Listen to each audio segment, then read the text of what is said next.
everybody. First of all, I would like to say thank you so much to all audience for allowing me to explain my research in GCR CCE conference. Day by day, the development of technology is getting faster.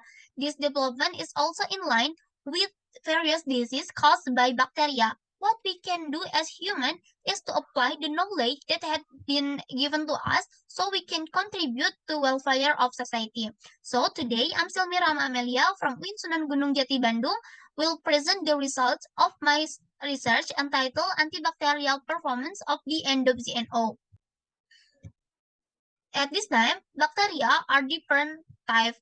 The whole cell of bacteria is a vital part for maintaining this bacteria survival.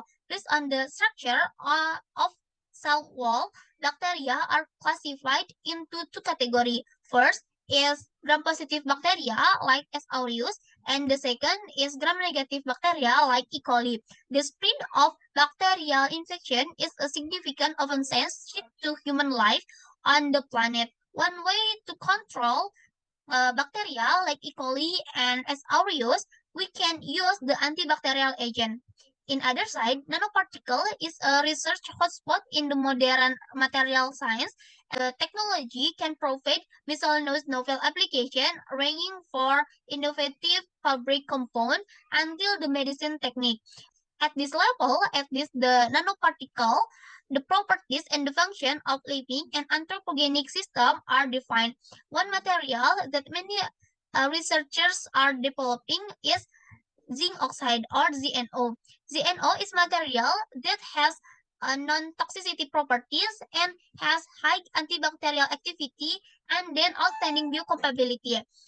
The antibacterial properties of ZNO can be improved by conducting doping on lattice structure of ZNO, either using the metal dopant like boron or the metal dopant like nitrogen. So, the problem of bacteria can be solved by using nanoparticle dope.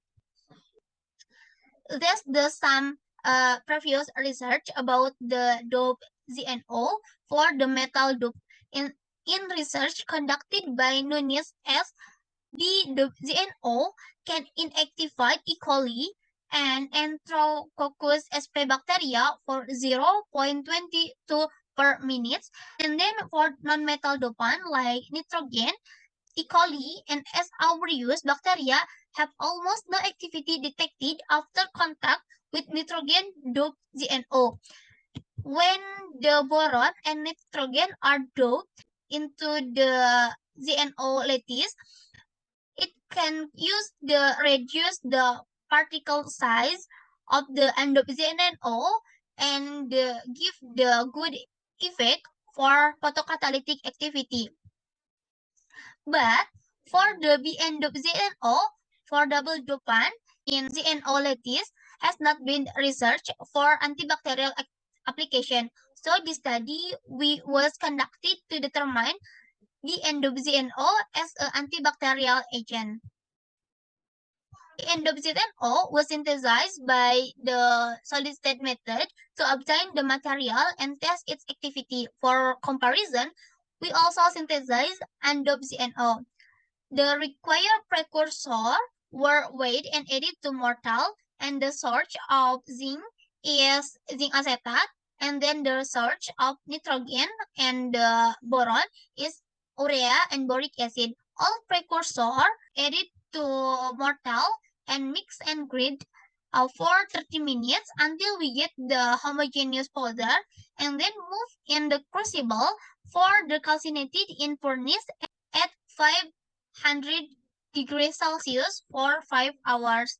And then after that, we get the material target like ZNO and ZNO. The synthesized material is then characterized with XRD and SAM and then test for activity bacterial, gain the E. coli and S. aureus. For the result of the characterization, first is the X-ray diffraction analysis. From this characterization, we can get the information that the crystal structure for end of ZNO and the end of ZNO is hexagonal worksheet and has no new peak. It indicates that the end of ZNO and the end of ZNO has no secondary impurities. And then the addition of dopant causes first the increases of lattice parameter value like value of A and C, and then the increase the sorry uh, and then cause the change in the crystal size of the hotspot because the difference of size ion dopant. The second characterization is SAM analysis. From the characterization, we can see that the end of ZNO is not agglomeration, but for the end of ZNO, from are agglomerated because the different charge between Zn and boron ions.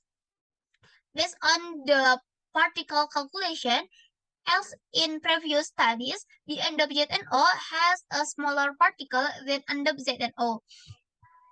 For the antibacterial study, for the application, of course, for the antibacterial activity based on the qualitative analysis, either end of ZNO or B end of ZNO produce an inhibition zone resulting from the interaction between the surface of ZNO with the cell membrane as a characteristic that the bacteria have died. From the qualitative analysis, this is carried out as a quantitative analysis by calculating the diameter of inhibition zone from by the using amoxicillin and aquabides as positive control and negative control. For the bacteria S. aureus, B. endobZNO has more excellent antibacterial activity than endobZNO, while in E. coli instead this related to difference in charge contained in the material or in bacteria, so difference affecting the amount of ROS or reactive oxygen species produced. And the last, for the conclusion, the solid state method is successfully introduced for the synthesis of the end of ZNO nanoparticle using the zinc acetate, urea, and boric acid as a precursor, and the generation of the end of ZNO confirmed with XRD pattern and same image. For the antibacterial activity of the end of ZNO is worked against E. coli as gram-negative bacteria and S. aureus as a gram-positive bacteria and produce good zone of inhibition. Thank you so much for your attention.